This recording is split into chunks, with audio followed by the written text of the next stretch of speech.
رب اشرح لی صدری ویسر لی امری واحلل عقدۃ من لسانی یفقہوا قولی۔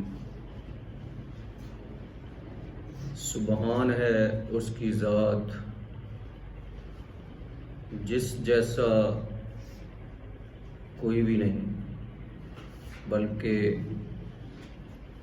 کوئی بھی اس کا شریک نہیں، وہ اکیلا ہے، ساری کائنات کا نظام اکیلا چلا رہا ہے، اس کو کسی کی ضرورت نہیں اور باقی سب کو اس کی ضرورت ہے۔ اس نے اپنا نظام چلانے کے لیے فرشتوں کی ڈیوٹیاں لگائی ہیں، انبیاء بھیجے ہیں، لیکن وہ کسی کا محتاج نہیں، وہ خود بھی یہ کام اکیلے کر سکتا ہے، جو کام سارے نبی مل کے بھی نہیں کر سکے مکمل، کیونکہ کفر تو دنیا سے بالکل ختم کبھی بھی نہیں ہوا، لیکن اس کی قدرت ہے، اس کی مرضی ہے، جیسے وہ کرنا چاہے۔ تو اس ذات کے قبضے میں ہے ہر چیز، تو تمام تعریفیں اسی کے لیے، اور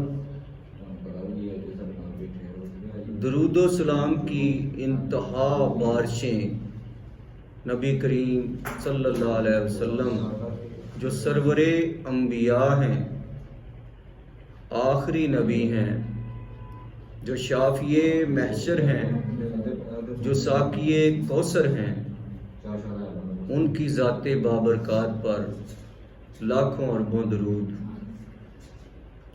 اما بعد،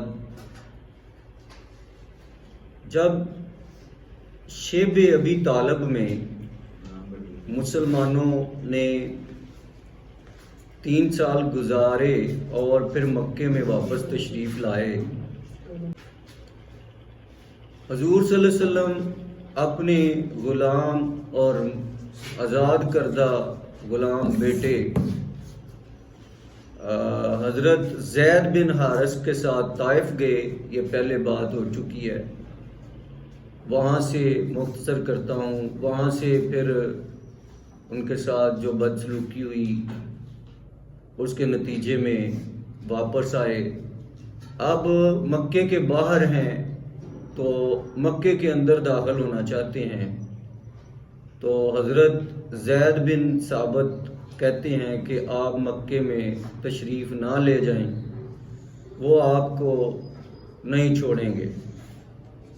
تو حضور سرور کائنات صلی اللہ علیہ وسلم نے کہا کہ نہیں، ابھی میں مکہ نہیں چھوڑ سکتا۔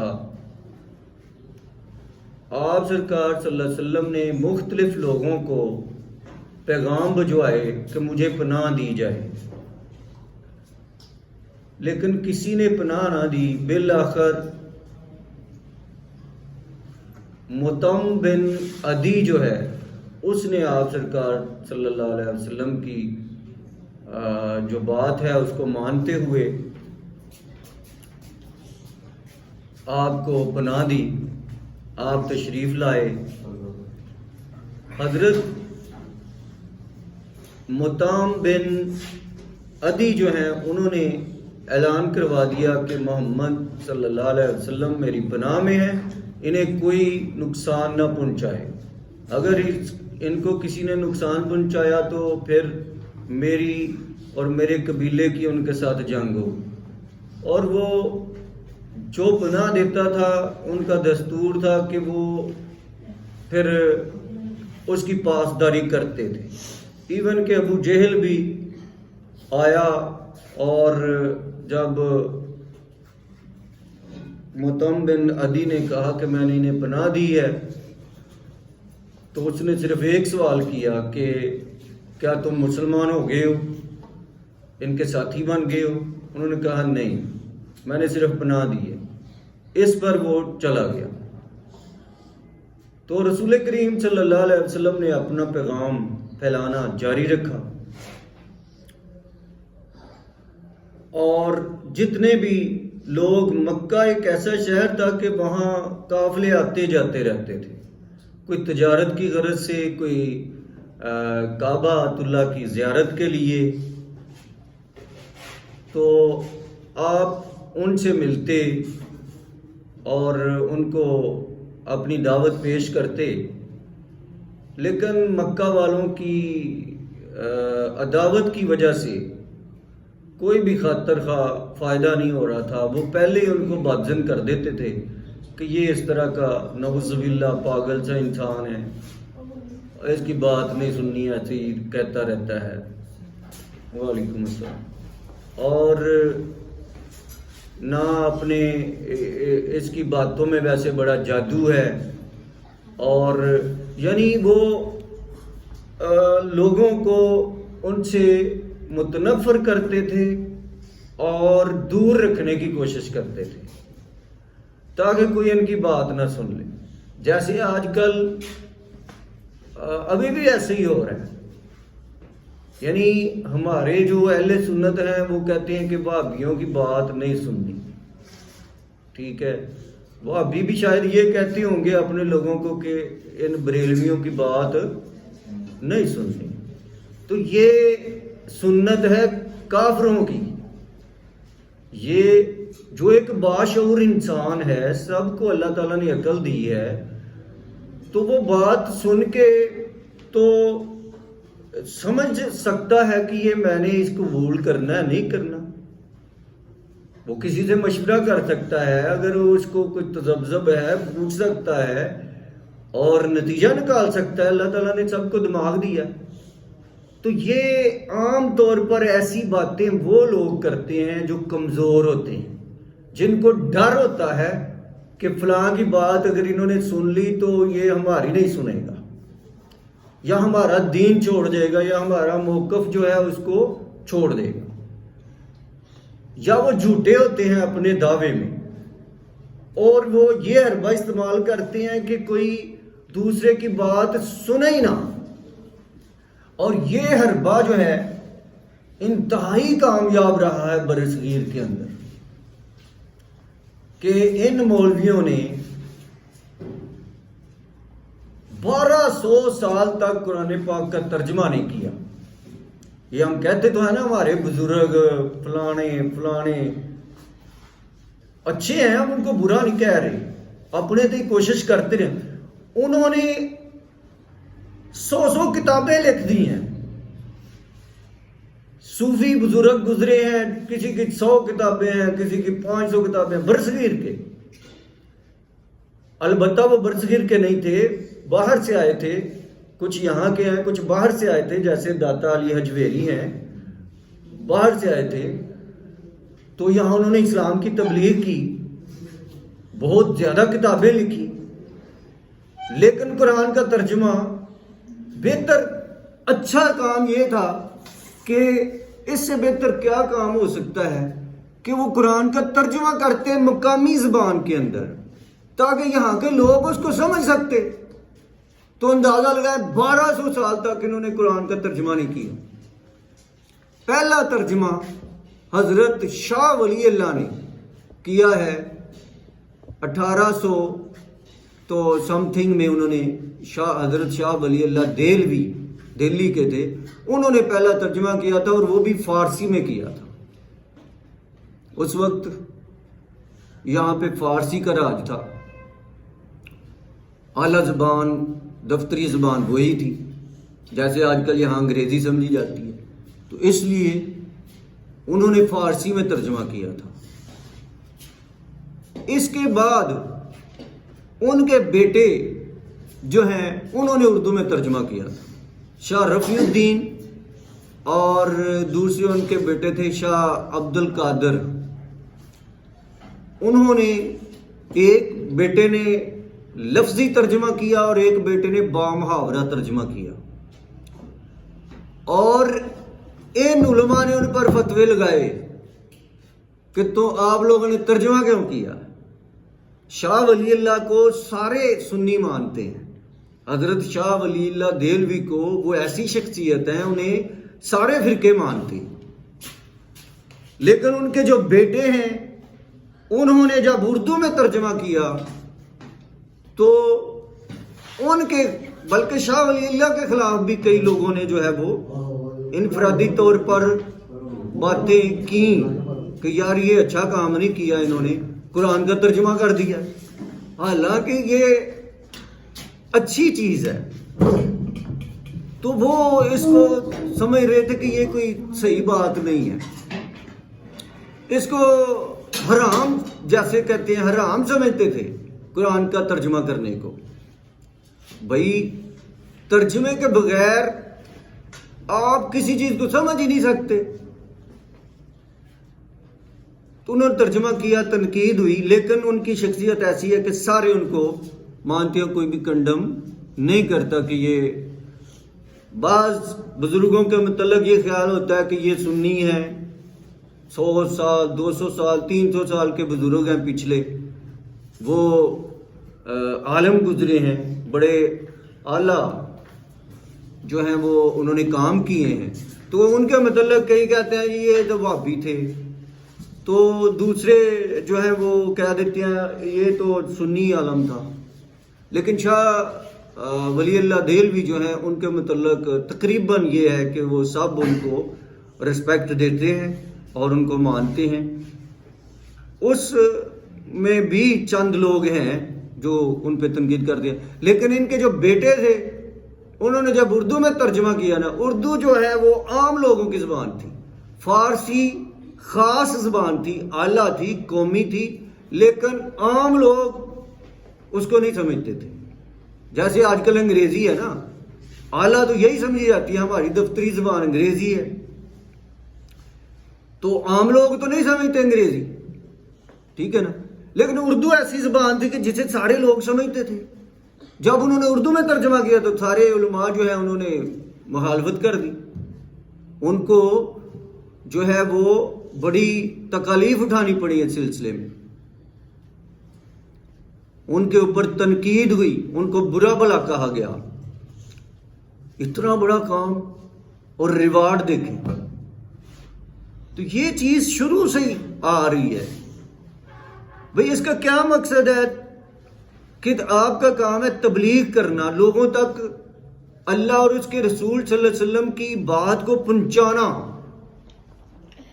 اس کا ترجمہ نہیں آپ کر رہے۔ حدیثوں کا ترجمہ جو ہے وہ اس کے بھی بعد ہوا ہے، اس کو تو تقریباً 100 سال گزرا ہے جب انہوں نے حدیث کا ترجمے کو چھیڑا ہے۔ ادروائز اپنی کہانیاں، اپنی کتابیں، کہ عام بندے کو حدیث کا پتہ ہی نہ چلے کیا ہے، وہ ہماری باتیں سنا کے جو ہے وہ چلتا رہے۔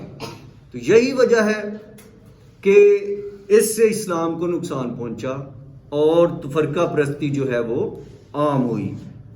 لیکن الحمدللہ آج وہ جس چیز کو چھپایا جا رہا تھا وہ روز روشن کی طرح عیاں ہو چکی ہے، وہ آپ کی جیب کے اندر آ چکی ہے۔ جس آیت کا آپ ترجمہ نکالنا چاہیں وہ نکل آتا ہے، اب تو کوئی مشکل ہی نہیں۔ ایک ایپ آئی ہے اسلام 360، اس نے اتنا آسان کر دیا ہے کہ آپ بٹن دباتے ہو تو آپ کو جو ہے وہ جو چیز بھی آپ کے مائنڈ میں ہے کہ میں نے قرآن سے یہ تلاش کرنا ہے، بٹن دباؤ وہ سامنے آ جائے۔ تھوڑا بہت اس کا ہنٹ لکھتے ہیں، جیسے سرچ کرتے ہو آپ، سب کو پتا ہے۔ اس وجہ سے یہ تفرقہ پرستی کو جو ہے وہ چوٹ لگی ہے۔ اور ایک وہ وقت تھا جب ایک فرقے کے لوگ جو ہیں وہ دوسرے فرقے کے بندے کو اپنی مسجد میں نماز نہیں پڑھنے دیتے تھے، اس کو گھسنے نہیں دیتے تھے، بلکہ یہاں تک واقعات ملتے ہیں کہ اگر کوئی سنیوں کی مسجد میں وہابی آ گیا تو وہ مسجد کو دھوتے تھے کہ مسجد کو دھوو، صحیح آ جائے پھر خیر ہے، لیکن وہ آ گیا مسجد دو۔ یہ واقعات بزرگوں سے سنے ملتے ہیں، یہ ہماری عام زندگی میں ملتے ہیں۔ انہوں نے اس لفظ کو اتنا بدنام کر دیا وہابی کے لفظ کو، حالانکہ وہابی کیا ہے، اس کا مطلب کیا ہے؟ اللہ والا۔ وہابی کا مطلب ہے اللہ کا بندہ، وہاب اللہ کی صفت ہے، تو وہابی کا مطلب ہے اللہ کا بندہ۔ لیکن اس لفظ کو اتنا بدنام کیا گیا، اتنا بدنام کیا گیا کہ اس کو گالی بنا دیا۔ آج کسی کو کہے نا وہابی تو وہ گالی سمجھتا ہے۔ تو یہ چیز جو ہے اس وقت کافروں نے کی تھی۔ میں یہ نہیں کہہ رہا کہ یہ ساری سازش جو ہے وہ سنیوں نے کی ہے، وہ چونکہ تھوڑے تھے تو ان کے خلاف یہ سازش چل گئی، تو بعد میں انہوں نے بھی بڑا کچھ کیا ہے۔ ان کے علماء نے بھی کہا ان کے پیچھے نماز نہیں ہوتی، اور جو ہے وہ یہ مشرک ہیں، انہوں نے بھی نفرت پھیلائی ہے۔ ظاہر ہے ایک ایکشن کا ری ایکشن تو ہوتا ہے نا، ایک بندے کو تھپڑ مارے تو وہ آگے سے کہتا ہے کہ یا تو وہ ڈر کے بھاگ جائے، تو یا 2-3 دفعہ ایسا ہو تو وہ کہتا ہے اب نا کس کے مارنا تم دیکھنا پھر آگے نہیں تمہیں چھیڑے گا۔ تو بعض بندے پھر ایسی بات آتے ہیں، انہوں نے بھی وہ روش اختیار کی۔ تو یہ جو تفرقہ پرستی ہے یہ اسلام کے لیے زہر قاتل ہے۔ آج کوئی انگریز آئے نا تو وہ مسلمان ہونا چاہے تو وہ پاگل ہو جاتا ہے، اس کو کوئی ادھر کو کھینچے گا، ادھر ہماری مسجد میں آ کے مسلمان ہو ہمارے فرقے کا، کوئی ادھر کو کھینچے گا، کوئی کہے گا دیوبندی ادھر کھینچ رہے ہیں، وہابی ادھر کھینچ رہے ہیں، شیعہ کہہ رہے ہیں سارے جھوٹے ہیں ادھر آ جاؤ۔ جیسے کنڈکٹر ہوتا ہے، 4 کنڈکٹر 4 بسیں کھڑی ہیں تو ایک سواری آتی ہے نا، بالکل وہی نقشہ ہے۔ کو سارے ایک گنڈری لے کے اپنی بس چ وڑ جاتا ہے کہ ادھر نو آؤ، ایک بچہ چک کے لے جاتا ہے ادھر نو آؤ۔ تماشا بنایا ہوا ہے، یہی انہوں نے دین کا بنایا ہوا ہے۔ تو اگر ہم تو اس قابل ہی نہیں رہے کہ ہم کسی کو اسلام کی دعوت دیں۔ ایک وہ انسان تھے کہ ان کو دیکھ دیکھ کر کافر مسلمان ہوتے تھے، اور اب وہ کتابیں پڑھ کے ہوتے ہیں، لیکن اگر ہمیں دیکھ لیں تو وہ پھر بھاگ جاتے ہیں۔ ایک مشہور ہے لطیفہ بھی کہ ایک انگریز جو ہے وہ مسلمان ہو گیا، اس نے کہا جی پاکستان بڑا اسلام کا ملک ہے۔ وہ آیا پاکستان میں، اترا ایئرپورٹ سے آگے کہیں داخل ہوا آبادی میں، اس نے ایک نلکا دیکھا، نلکے کے ساتھ گلاس میں اسے سنگلی لگی ہوئی تھی۔ اس نے اپنے ساتھی سے پوچھا یار یہ اس کو باندھا کیوں گیا ہے؟ اس نے کہا کہ یہ اگر باندھے نہ تو یہ ادھر رہتا ہی نہیں، کہاں جاتا ہے، لے جاتے ہیں لوگ۔ انہوں نے کہا میں نے ٹکٹ کرا کے دیو واپسی کی۔ وہ تو ہی واپس چل گیا۔ پتہ نہیں حقیقت ہے کہ نہیں ہے، ویسے مشہور بات ہے، لیکن حقیقت اس لحاظ سے ہے کہ ایسا ہوتا ہے۔ ہم نے سرکمسٹینسز، حالات ایسے بنا دیے ہیں کہ اسلام کی دعوت ٹھپ ہو گئی ہے، بند ہو گئی ہے اسلام کی دعوت۔ اور یہ کس نے کی ہے؟ ہم نے خود کی ہے۔ حالانکہ ہم کہتے ہیں یارو مسلمان کسی کو کرنا چاہیے، بڑا ثواب کا کام ہے۔ وہ تمہارے اپنے کرتوت ہی نہیں ہے اس قابل، تم پہلے خود مسلمان بنو، تجھے کہنے کی ضرورت ہی نہیں ہے۔ تمہیں دیکھ کے لوگ کلمہ پڑھ جائیں، وہ صحابہ کو دیکھ کے کلمہ پڑھ جاتے تھے لوگ، لیکن ہمارا کریکٹر کہ ہمیں دیکھ کے، وہ قریب بھی آئے ہوتے ہیں ہمیں دیکھ کے بھاگ جاتے ہیں۔ اگر کسی کو دعوت دو اسلام کی تو وہ آگے دیکھ کے کہتا ہے کہ یہ تمہارے تو اپنے فرقے بڑے ہیں، تو میں کون سا مسلمان بنوں؟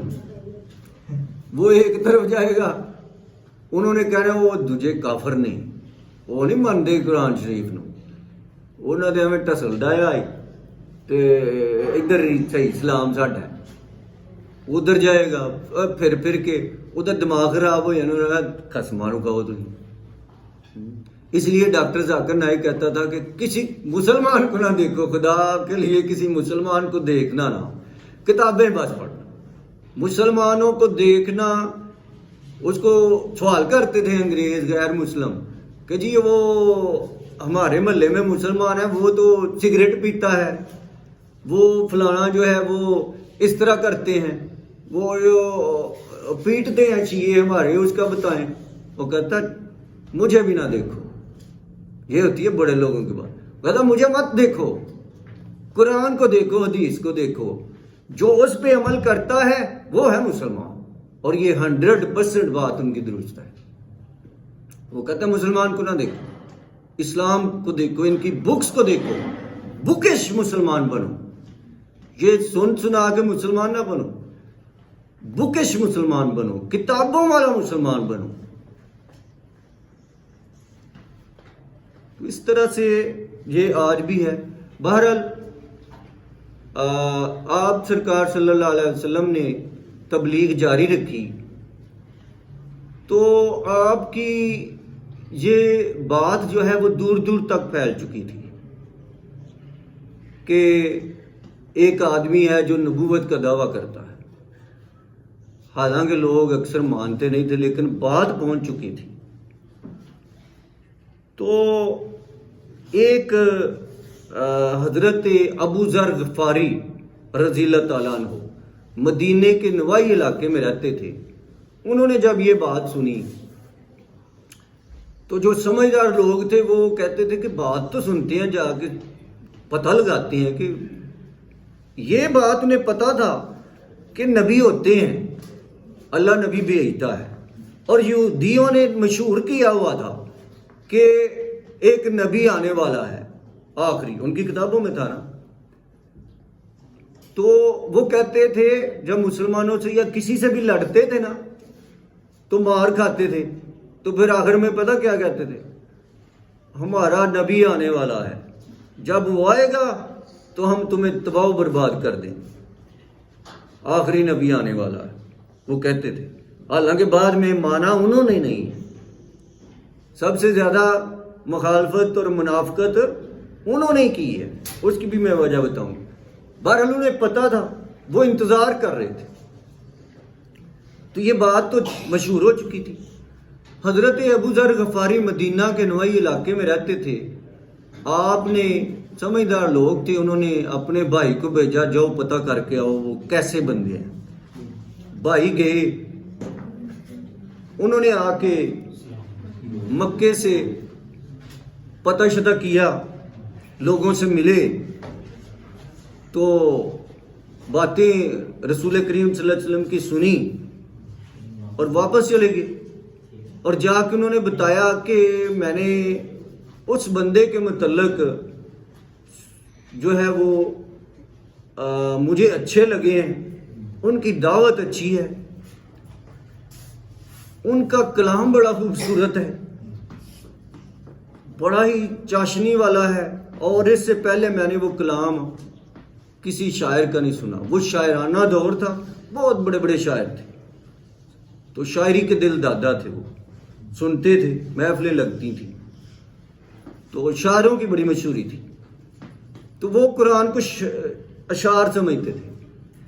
تو وہ کہتا ہے کہ اس کے جو شعر ہے نا یار، اس کا کوئی میں نے آج تک اس کی مثال نہیں دیکھی.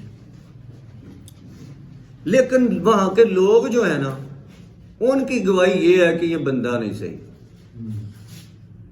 کہتے ہیں نا کہ اگر بندے کا پتہ کرنا تو اس کے ہمسائے سے پوچھ لیں. بات تو صحیح ہے لیکن کبھی کبھی یہ غلط بھی ہوتی ہے. ہمسایا پہلے ہی وہ بیری ہوئے تو انہیں تو آخنا کہ یہ بھڑے جے بھائی. تو انہوں نے کوئی تسلی نہ ہوئی. بہت بڑے صحابی ہوئے ہیں یہ حضرت ابو ذر غفاری رضی اللہ تعالیٰ عنہ. پھر انہوں نے توشہ لیا، اپنا سامان وغیرہ لیا کھانے کا دیگر، اور خود ہی چل پڑے. انہوں نے کہا میں خود دیکھوں گا. وہاں سے اب 600 کلومیٹر دور تھا مکہ اور پیدل جانا تھا. کئی راتیں کئی دن لگ گئے، بالآخر پہنچ گئے. خانہ کعبہ کے اندر چلے جاتے ہیں تو سارا دن وہاں بیٹھے رہتے ہیں اور دیکھتے رہتے ہیں، لوگوں کو مشاہدہ کرتے ہیں کہ کیا ہو رہا ہے، لیکن کسی سے بات نہیں کرتے. اگر کسی سے کرتے بھی ہیں محمد صلی اللہ علیہ وسلم کے متعلق یار وہ کیسے بندے ہیں، تو وہ جو ہے وہ یا تو چپ رہتا ہے چلا جاتا ہے یا کہتے ہیں کس کی بات کر رہے ہو چھوڑو. شام ہو جاتی ہے. شام کو حضرت علی رضی اللہ تعالیٰ عنہ وہ آتے جاتے رہتے تھے خانہ کعبہ میں. چھوٹی سی بستی تھی 4 چفیرے، تو آتے جاتے رہتے. آپ نے دیکھا کہ یہ بندہ کوئی اجنبی معلوم ہوتا ہے، تو آپ نے کہا کہ اجنبی معلوم ہوتے ہو؟ انہوں نے کہا ہاں. انہوں نے کہا کہ چلو میرے گھر آ جاؤ، رات کو میرے گھر رہ لو. آپ کو اپنے گھر لے گئے. نہ انہوں نے کوئی بات کی، نہ انہوں نے کوئی بات کی. کھانا کھلایا، سو گئے. صبح اٹھے، پھر جا کے خانہ کعبہ میں بیٹھ گئے. پھر سارا دن وہی کام. تو پھر حضرت علی نے کہا کہ لگتا ہے تجھے کوئی ٹھکانہ نہیں ملا، کوئی منزل نہیں اپنی، کسی طرف گئے نہیں. انہوں نے کہا جی ہاں. تو انہوں نے نہ کہا کہ آ جاؤ پھر میرے مہمان بن جاؤ. مہمان نواز بہت تھے. اب جاتے جاتے انہوں نے اب پوچھا کہ بھائی کوئی بات ہی بتا دو کہ کوئی کام شام کیا ہے آپ کا، کوئی تجارت کے لیے آئے ہو یا زیارت کے لیے آئے ہو، کیسے آئے ہو؟ انہوں نے کہا اگر تم یہ وعدہ کرو کہ میں کسی کو بتاؤں گا نہیں تو پھر میں بتاؤں گا آپ کو. انہوں نے کہا نہیں بتاؤں گا. تو انہوں نے کہا کہ میں اصل میں نہ سنا تھا کہ نبی ایک آیا یہاں پہ، تو میں ان کا دیکھنے اور حساب کتاب لگانے آیا. حضرت علی نے کہا چلو ٹھیک ہے، وہ تو میرے بھائی ہیں، کزن ہے میرے، تو میں آپ کو ان سے ملوا دوں گا. انہوں نے کہا چلو ٹھیک ہے. پھر صبح حضرت علی ان کو لے کے نبی کریم صلی اللہ علیہ وسلم کے پاس گئے. جاتے ہوئے آپ سے حضرت علی رضی اللہ تعالیٰ عنہ نے کہا کہ میرے پیچھے پیچھے چلتے آنا. اگر میں کہیں پہ رک کر اپنا جوتا صاف کرنے لگ جاؤں تو تم نے نہیں رکنا. اس کا مطلب ہے تمہیں خطرہ ہے وہاں سے، تو آپ نے چلتے رہنا ہے. یعنی وہ مسلمانوں کے دشمن تھے، وہ چھپ چھپا کے جو ہے وہ اپنی تبلیغ جو ہے وہ کرتے تھے. تو انہوں نے کہا ٹھیک ہے. بہرحال آپ ان کے پاس لے گئے. نبی کریم صلی اللہ علیہ وسلم سے انہوں نے پوچھا. آپ سرکار نے اسلام کی دعوت دی، قرآن سنایا، مسلمان ہو گئے. مسلمان ہونے کے بعد آپ سرکار صلی اللہ علیہ وسلم نے کہا کہ آپ نہ اپنے وطن چلے جائیں تو جا کے تو اسلام کی تبلیغ کریں. انہوں نے کہا کہ پہلے میں یہاں نہ کر لوں تبلیغ. انہوں نے کہا یہ اجنبی، آپ پردیسی ہیں، یہاں میری نہیں کوئی سنتا، تمہاری کیا سنے گا. انہوں نے کہا کہ نہیں، میں دین سچا ہے، آپ کو یقین ہے. انہوں نے کہا یہ یقین ہے، سچا ہے. انہوں نے کہا پھر میں خانہ کعبہ میں جا کے تو کروں گا اعلان. آپ نے خاموشی اختیار کی. صبح انہوں نے خانہ کعبہ میں جا کے کہا لا الہ الا اللہ محمد رسول اللہ صلی اللہ علیہ وسلم. میں گواہی دیتا ہوں کہ اللہ ایک ہے، اس کے سوا کوئی معبود نہیں، محمد صلی اللہ علیہ وسلم اللہ کے رسول ہیں. وہاں پہ گئی ٹوٹ کے. پھر وہاں ہم نے کہا تم کتوں آ گیا بھائی. انہاں مار مار کے نا تو زخمی کر دیا. قریب تھا کہ مار ہی دیتے.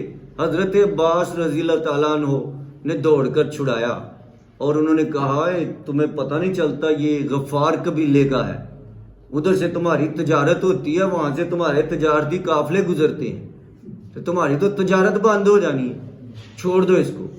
بہرحال انہوں نے چھوڑ دیا. دوسرے دن پھر آپ نے وہی کام کیا. انہوں نے کہا مجھے مزہ آتا ہے. پھر مار پڑی. مار کھانے کا مزہ آ رہا تھا، پھر مار پڑی. پھر حضرت عباس نے چھڑایا اور پھر وہ اپنے وطن چلے گئے. ایک بندہ جو ہے وہ مدینے کا پہلا مسلمان ہوا، لیکن وہ مدینے شہر کے نہیں تھے، وہ دور دراز علاقے کے تھے. تو انہوں نے جا کے اپنے قبیلے کے اندر تبلیغ کی، لیکن کسی نے بات نہیں مانی. صرف اپنے گھر والے ان کے جو قریبی تھے انہوں نے بات مان لی. اب ایک یمن کا شاعر تھا بہت بڑا، حضرت طفیل بن عمرو دوس قبیلے سے اس کا تعلق تھا اور یہ بہت بڑا شاعر مانا جاتا تھا.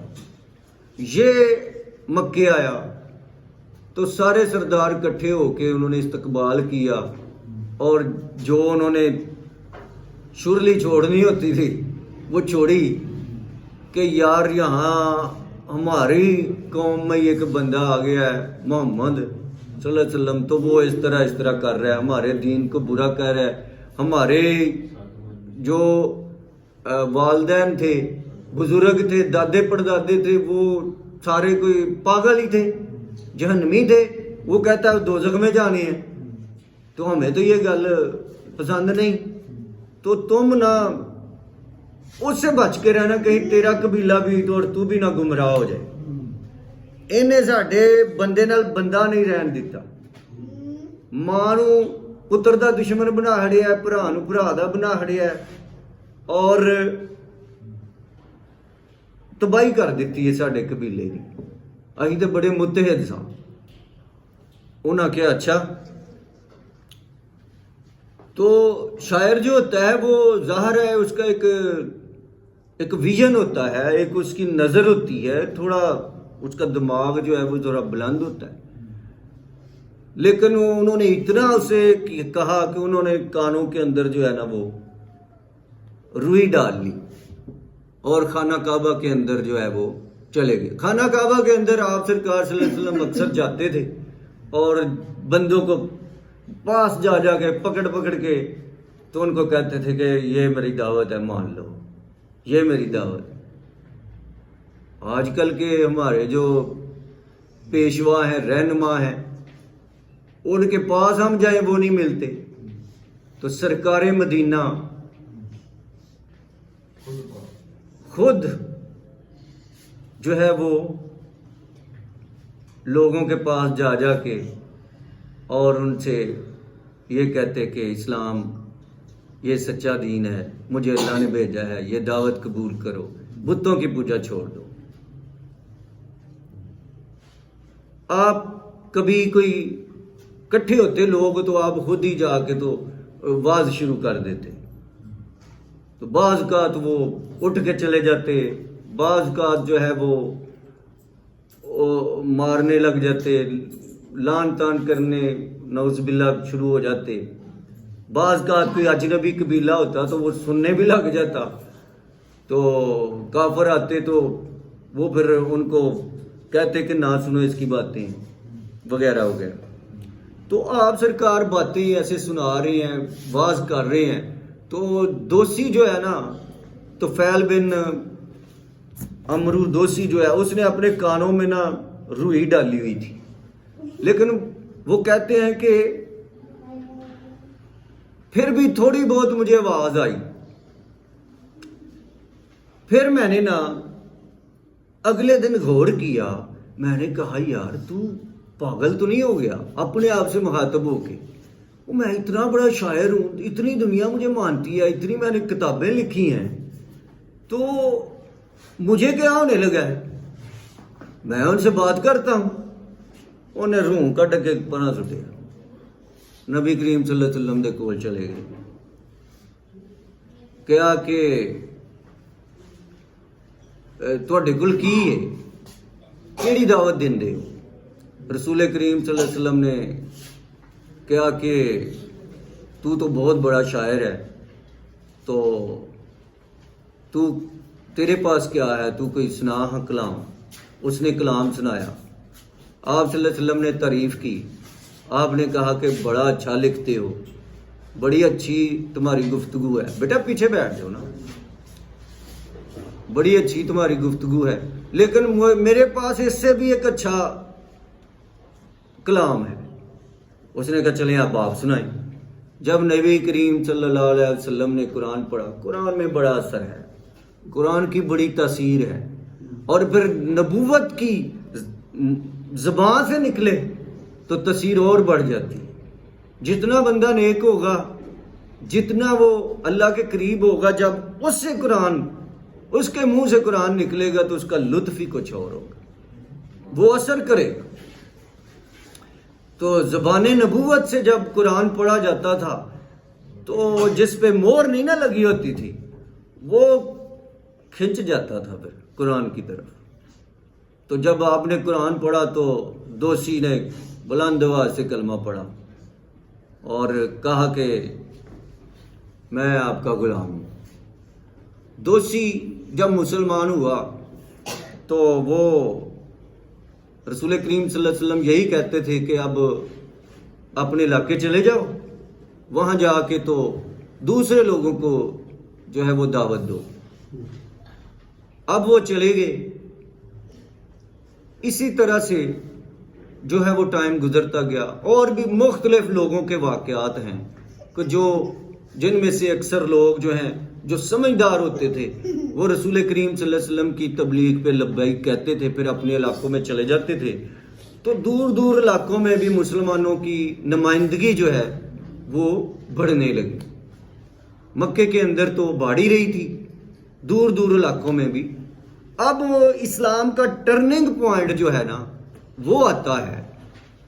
ٹرننگ پوائنٹ 11 نبوی کو حج کا موقع ہے. حج کے موقع پر مدینہ سے خزرج قبیلے کے, مدینہ میں 2 اہم قبیلے تھے نا, اوس و خزرج, آپ نے کتابوں میں پڑھا ہے. اوس اور خزرج یہ آپس میں لڑتے ہی رہتے تھے, ہے بھی ایک ہی قوم تھے اور آپس میں لڑتے رہتے تھے. یہودی ان کو لڑاتے رہتے تھے, وہ بھی مدینے میں رہتے تھے. ان خزرج قبیلے کے 6 آدمی جو ہے نا وہ اسلام قبول کرتے ہیں.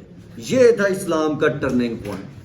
پیچھے جتنی بھی سختیاں تکلیفیں ڈاؤن ہو رہے تھے, یہاں سے اسلام کا جو ہے وہ عروج شروع ہوتا. یہ ایک ٹرننگ پوائنٹ تھا. وہ 6 آدمی مینا میں حج کے موقع پر بیٹھے تھے. رسول کریم صلی اللہ علیہ وسلم اپنی دعوت کے سلسلے میں پھر رہے تھے. کوئی بندہ ملے, آپ کو آواز آئی کہ کچھ لوگ بیٹھے ہوئے ہیں.